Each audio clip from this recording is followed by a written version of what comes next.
Well, ahoy there, mateys. Welcome back to another Chit Talk review. Tonight we're going to talk about Nat Levin's New Bedford, game of historic whaling and town building from Dice Hate Me Games. This is a worker placement game where players are going to be developing their own areas of New Bedford. They're going to be launching ships out on whaling expeditions and returning to shore to subsequently turn a profit. If you're familiar with worker placement games, nothing will be terribly surprising to you about this game, but let's jump right in and I'll show you a little bit about how it plays. Well, in the beginning of your turn, you're going to take one of two workers, place it on a building, take the action, and play will continue around the table in that order. Nothing terribly surprising there, but one of the interesting things that you can do is that in addition to placing your workers to get various resources, sell resources, get the money back, you can first build one of these buildings, and basically you're creating a little bit of your own tableau here. You can see the board is a little oddly shaped here. That's because this little area belongs to me, this little area belongs to the green player, and this little area belongs to the yellow player. And as you build out in this area, the only penalty from another player taking your action is that they have to pay you 1 coin from their supply in order to do that. Typically with all of these buildings as well, there is a first player bonus that you get to take from being the first player to put a dude there.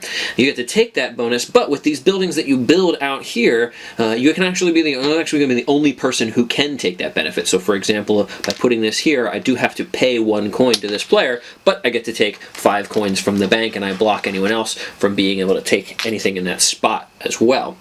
One of the other things you can do is over here at the pier, you can ready your ships for expedition by placing it over here on onto the city pier, or you can launch them out in expedition, paying the requisite number of food to keep your crew healthy and alive and fed. So you launch a ship out, and then on subsequent turns you'll be whaling as well. So everyone will have 2 little meeples to place out here on every turn. Once you do that, you then move into the movement phase, where all of the ships that are out at sea will move forward 1 space, and this will cause some of them to return back to the pier. Players who return will have whales built up on their board that they have collected in previous rounds, and they will actually be able to sell them back. If they can't sell them back, they'll put them up for sale for other players to buy back, and those players can turn a profit off of them if they're able to. After the movement phase is finished, it then goes on to the whaling phase. This player returned home, so the 2 players that are out at sea would then draw tiles. You draw as many tiles as there are boats in the water, plus 1. So in this particular case, we've got these 3 whales that came out of here. The bag is stocked with 3 different types of whales that vary in value and also the rareness of the specific type of whale, from right whales to bowhead whales to sperm whales. You pull these out, they come up, and the players in turn order are able to buy them, putting them on their boats and sending them back into the harbor.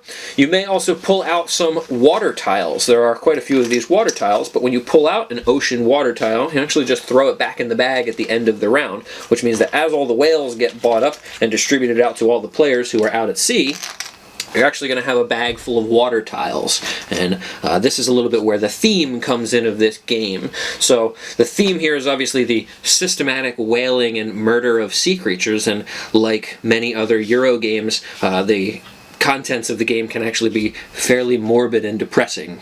Agriculture, capitalism, logging, slavery, living in a cave, electricity, starving your family, slaughtering livestock, people just dying. Once you've sold back all your whales, you then move on to the next part of the turn where you clean up, everybody starts again, and you move this adorable little whale meeple around the track here. After 12 rounds, all ships come home, you score the final whales, and the person with the most points is the winner. So the theme of this game is actually something that kind of drew me to it. I think that the theme is pretty cool, the little whaling thing. I'm kind of a Moby Dick fan. I think that that's a neat theme. And this small little New England town I think is kind of quaint. And that was pretty much what I was looking for, something something along those lines.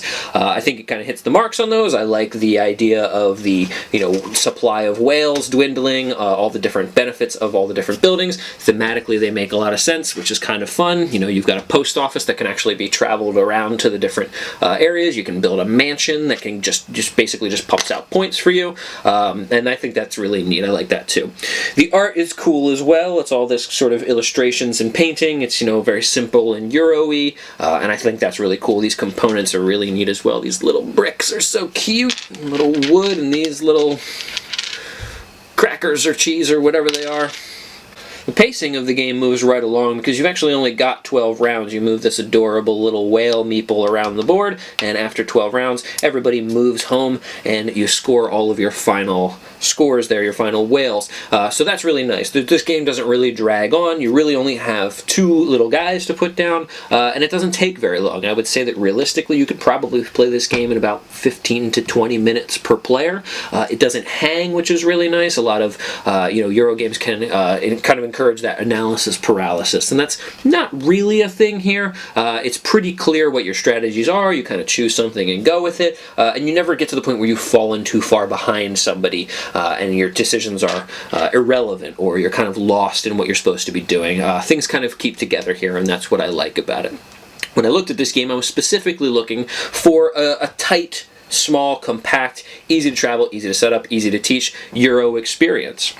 I didn't want to have to worry about harvest phases and all of these ins and outs, waxings and wanings of a lot of other Euro games. And while I like that, sure, of course, I wanted something that I could bring out to the bar.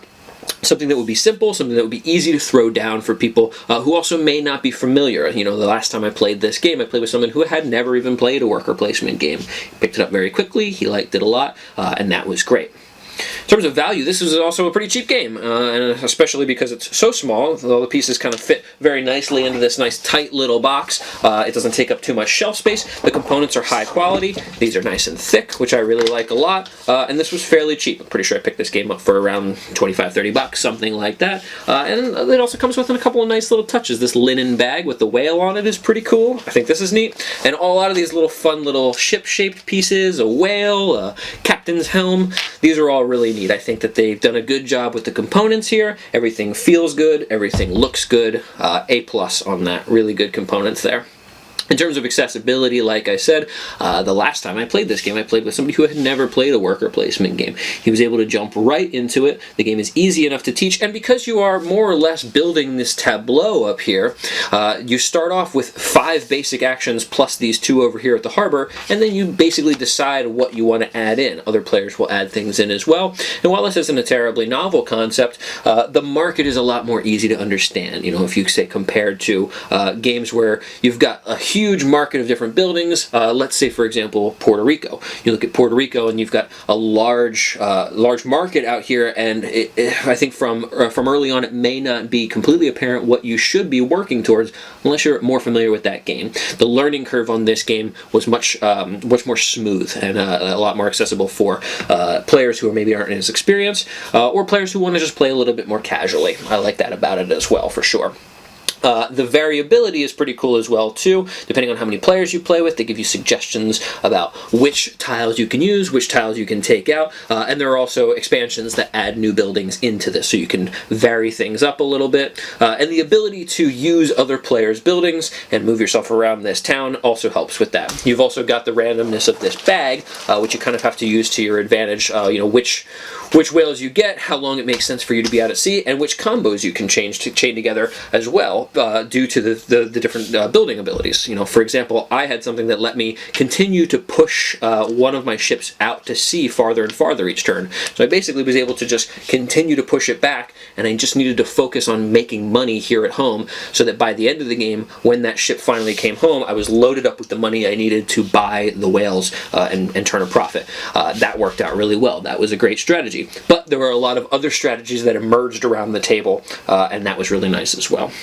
So, final thoughts. It's a really nice, simple, medium to light medium game of worker placement. Nothing too novel or overcomplicated here, but that's precisely what I was looking for in a game like this. I wanted something that would be easy to bring out, would be easy to teach, easy to play, and highly accessible, while still giving a gratifying worker placement and a little bit of a thinky analysis type of game. And this really hit the mark for me. So I really liked it, and I actually went out and picked up the expansion over the weekend, which I'm excited to crack into. So that's it. That's New Bedford. Hope you enjoyed the review. If you have any questions, throw them down in the comments. But until next time, I'm Justin. Thanks for watching Chit Talk.